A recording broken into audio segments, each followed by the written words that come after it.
Well, hey everybody, this is Chris DiFurio with Keys to the Shop. Welcome to another edition of Shift Break. Today's episode is brought to you by the Ground Control Cyclops Brewer from Voga Coffee. Now, the Ground Control Cyclops Brewer is probably my favorite piece of coffee equipment to come out in a long time because it is giving you an incredible range of control over the flavors you get out of your drip coffee. Everybody who I've talked to who uses it is shocked. Literally shocked at how much better their coffee tastes on this machine.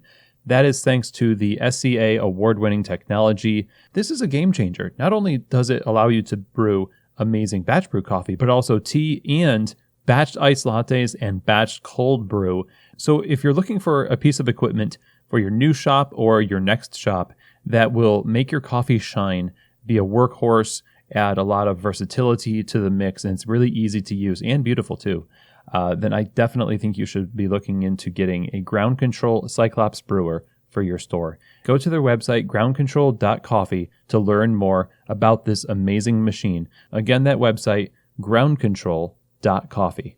Today's episode is also brought to you by La Marzocco, who has been making espresso machines by hand in Florence since 1927. That is a heck of a long time to be putting out what I consider the industry standard for excellent espresso machines. La Marzocco continues to innovate to serve the barista and specialty retail community. Take, for instance, the KB90 machine that introduced straight-in locking portafilters for ergonomics and speed, auto flush capability, plus built-in scales to improve consistency and flow.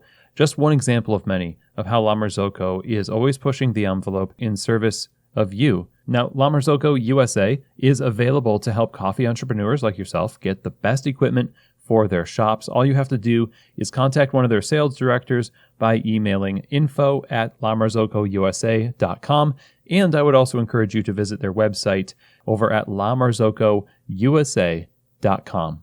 Okay, everyone. Well, today we're going to be talking about how to avoid burnout. Now, particularly, we're going to be talking about how to help your managers avoid burnout. And as always, the principles in this, I think, if it's good for them, it's good for you. So if you don't happen to be a manager right now, fine. I think the things we'll talk about are very valuable. But I do want to talk about it from the perspective of someone who is over a manager, and then kind of veer into the more general territory where we can apply it to pretty much any situation. So starting from the perspective of somebody who is over a manager and concerned that the manager is going to burn out, I think the first thing you need to consider is how you have resourced them. Now, if you have not listened to this episode of Keys to the Shop, it is episode 248, and that is called The 5 Elements of Resourcing Your Team, where we go in depth about what it means to resource the people that you lead. And a lot of this boils down to what we talk about in that episode, but if you're concerned with burnout, you're probably seeing some signs of burnout in them, which should lead you to believe that you might not have given them the resources to do their job. And now when we talk about resources, we're not talking only about money. We're also talking about time, attention, good communication and clarity, all of the things that a person who is responsible for something and is answerable to someone like yourself it needs in order to function in their role well. Burnout happens when you're basically running on fumes. There's not enough resource in the tank. There's not enough gas in there. But burnout can also happen if you don't have any direction. And for lack of direction, a lot of managers will try to take on a sort of way of leadership that they have seen that's most readily available to them, that they that they read about recently, in hopes that that would work. It's kind of a shotgun approach to management where they don't know what else to do, so they're just going to try some stuff.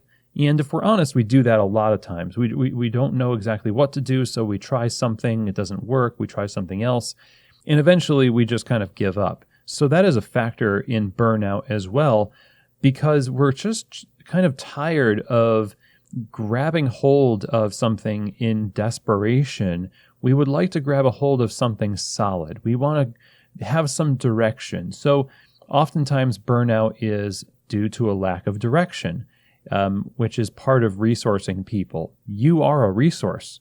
And a lot of times what we like to think is that they view us as just a person, just John, just Abigail, just whatever. And we don't realize that it's more like they view us as the company, quote unquote, representatives of the company.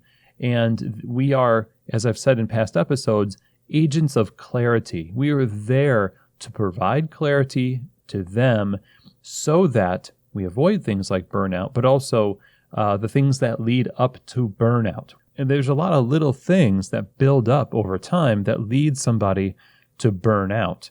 And I will say this, a lot of times we view burnout as a sign, not that we have done something or not done something, but that they have failed in some way, or it's just their true colors shining through. Well, I guess they weren't really right for the job because they burned out. And rather than fixing the job or ourselves, we try to fill that role again. And what we do is we end up leaving a string of failures behind us because we haven't addressed the root issue, which is, first, we have to look at ourselves, and then we have to look at the system and fix those things. Now, if it's not those things, then maybe it is a bad fit. But we can't just start with the person and say, well, they're obviously not right for this role. We have to do some self-auditing in this. You may have created a role that's not sustainable and not realistic, much the same way that a manager might create a checklist for closers that is impossible for people to actually do. And so they constantly feel frustrated. They constantly feel like there's no time to do all this stuff, and they have to figure out ways to apologize for not doing it. And so it is with a position that has so many different facets to it that you basically are set up for failure and not set up for success. Because whoever designed this job, and I use the term here, design, loosely, because I think implied within the term design is that somebody has actually gone through the process of figuring out what the practical outworking of this thing will be for the person they're giving it to. You design a management role, you put somebody in that management role, hopefully you have forecasted what it's going to look like for that person to actually fulfill those responsibilities. Maybe you've even done these things yourself and you know it's possible to do it because you've done it yourself. That's bonus. That's great. What ends up happening is you say, well, I would like this, this, this, and this. Oh, and this, and this, and this. And then we put it into a formatted document, but it's not really a well-formatted role for the business. We're really good at front-loading jobs with, well-formatted descriptions and branding and all this other stuff. But the structure of it is crumbling before it's even tested or even put under pressure. And it shouldn't be any surprise to you that the person responsible for this poorly conceived position is also crumbling because they're trying to save face, they're trying to make it work, and it's just not working. Something I said in Coffee Fest that I'll tell you, and I think that this is really important. So remember this. If you are somebody who is in charge of anything, when we use the metric of resourcefulness to reward baristas and staff, most times it is a toxic metric meant to make up for the fact that we have been lazy in our responsibilities to provide clarity and resourcing. So in lieu of us actually being the resource or providing clarity or realistic expectations, etc., we instead see people filling that gap or picking up that slack as some kind of a thing to be praised, when actually it should be seen as an indictment. So we have to make sure that that is not something that we're taking part in. And when you're looking at somebody who's burning out in their position, there are probably many of these things at play. Another thing that you have to really pay attention to is that managers will I will say, fall on the sword or take on more than what is their responsibility in order to prove they're worthwhile to keep on the payroll. And that is another indictment of leadership, that we have not given them clarity about what is expected. We're not aware that they're spending 70 hours a week working the bar, doing all this extra stuff.